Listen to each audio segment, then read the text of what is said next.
A Danish zoo that made international headlines last month when it killed a healthy giraffe is once again in the news after it killed 4 lions to make way for a new male. The lions were killed Monday, said Tobias Stenbaek Bro, a spokesman for the Copenhagen Zoo.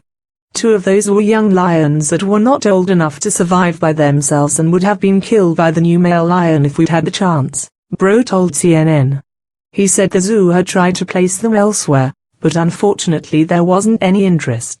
The other 2 are the youngsters' parents, described by the Copenhagen Zoo as a very old breeding pair.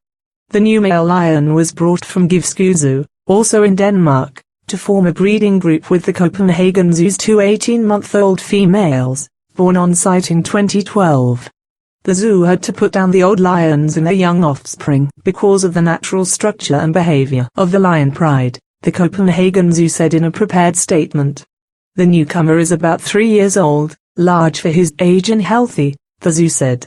After he's had a few days to adjust to his new surroundings, visitors will be able to see him. He is a beautiful young male and I am certain he will be an impressive ambassador for his species, Zoo Chief Stefan Strud is quoted as saying. He said the 3 young lions would be the foundation of the zoo's next lion era. The decision by the Copenhagen Zoo to shoot dead its giraffe, named Marius, in February to prevent inbreeding sparked widespread outrage. The killing of 4 healthy lions has prompted further dismay. Some questioned why the lions weren't sent elsewhere if the Copenhagen Zoo no longer had space. Why are people visiting this abhorrent animal slaughterhouse, said a message posted on a Facebook page that calls for the closure of the zoo.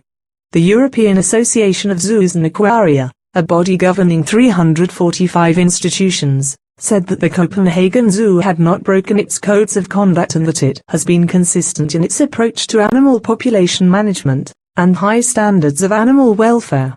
The zoo supports natural cycles of reproduction and cub rearing, it said, and its lions are not part of a breeding program. While EA.ZA regrets the death of the animals in question, we recognize the right of Copenhagen Zoo to humanely cull them in line with their policies, it added. Such culling is not uncommon, although large animals are less likely to meet that fate. European Association of Zoos and Aquaria spokesman David Williams-Mitchell told CNN that across the European zoos governed by the body, about 3,000 to 5,000 animals are killed each year under programs to manage zoo populations.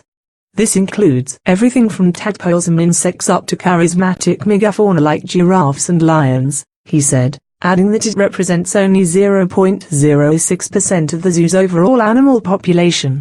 Exact figures are hard to come by, but a few hundred of those killed by the zoos each year would be large animals, he said.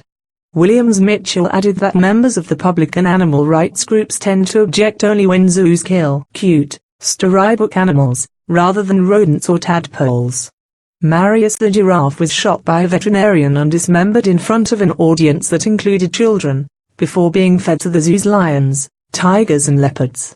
Addressing criticism after that killing, Ben Holst, the zoo's scientific director, told CNN the decision was made for the greater good of the giraffe population. Our giraffes are part of an international breeding program, which has a purpose of ensuring a sound and healthy population of giraffes, he said. But the explanation did little to appease public anger. The backlash prompted another zoo in Denmark to reverse course. Jyllands Park Zoo had said it was considering culling one of its male giraffes if a female was brought in to breed. But it backtracked.